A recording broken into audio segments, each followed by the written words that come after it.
आणि काय भूमिका तुमची असणार आहे आंदोलनाची?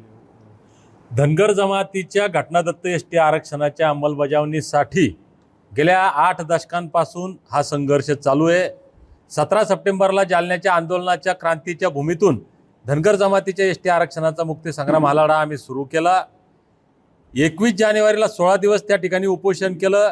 सरकारच्या वतीनं कसलाही प्रतिसाद मिळाला नाही, म्हणून 21 जानेवारीला मुंबईच्या आझाद मैदानात आमचा आवाज, आमच्या दुःख, आमच्या वेदना, आमचा आक्रोश, आमच्यावरचा अन्याय, आमच्या घटनादत्त अधिकाराची अंमलबजावणी व्हावी, आमच्या लेकराबाळांचं कल्याण व्हावं यासाठी 21 जानेवारीला मुंबईत जाण्याचं आम्ही जाहीर केलं होतं। सरकारनं हे आंदोलन दडपण्याचा खूप आटोकाट प्रयत्न केला। 16 तारखेला जालन्यात कर्फ्यू लावून 17 तारखेला आम्हाला अटक केली, राज्यभर नाकाबंदी केली, तरी मल्हार मावळे गावागावात, चौकात, शहरात, बस स्टँडला, रेल्वे स्टेशनला, रस्त्यावर पोलिसांनी अडवून मल्हार मावळ्यांना अटक करून सुद्धा हजारोंच्या संख्येनं मल्हार मावळे मुंबईच्या आझाद मैदानात पोहोचले।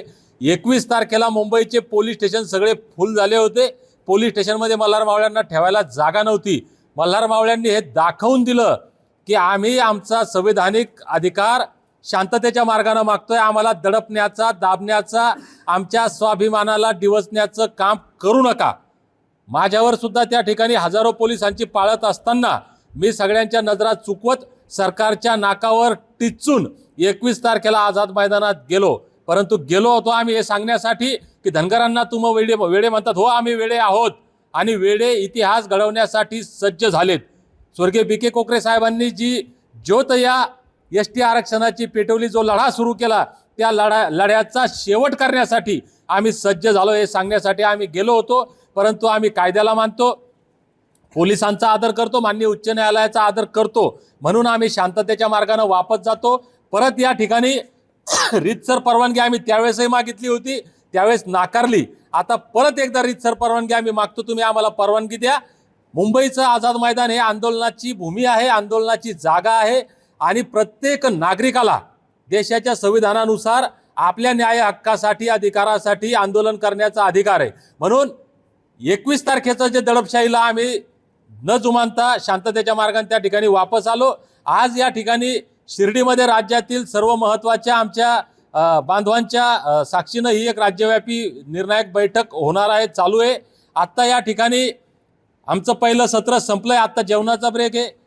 नंतरच्या सत्रामध्ये आम्ही पुढच्या नियोजनाची तारीख हे ते ठरवणार आहेत। परंतु सरकारला आमची विनंती आहे, अजूनही तुमच्याकडे वेळ आहे।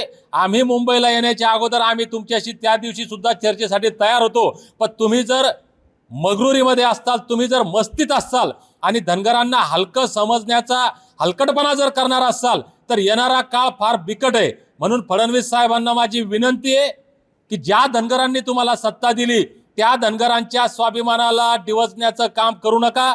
धनगरांच्या उपकाराची जाणीव ठेवून तुम्ही दिलेला शब्द पाळा आणि आमच्या लेकराबाळांचं कल्याण करा। ज्या पद्धतीनं आज 80-90% धनगर समाज तुमच्या सोबत आहे, येणाऱ्या काळात 100% धनगर समाज तुमच्या सोबत राहील। पण तुम्ही जर तुमचा दिलेला शब्द पाळला नाही, घटनादत्त अधिकार आम्हाला दिला नाही, आमच्या लेकराबाळांचं कल्याण केलं नाही आणि आमचा जर फसवणुकीचा कार्यक्रम तुम्ही राबवला तर तुमचा कार्यक्रम करण्याची ताकद धनगरांमध्ये आहे, हे मात्र निश्चित। अनेक आमदार आहेत, अनेक खासदार आहेत, मग शिष्टमंडळ भेटलं का बोलवलं जात नाही किंवा केंद्रापर्यंत पाठपुरावा का केला जात नाही?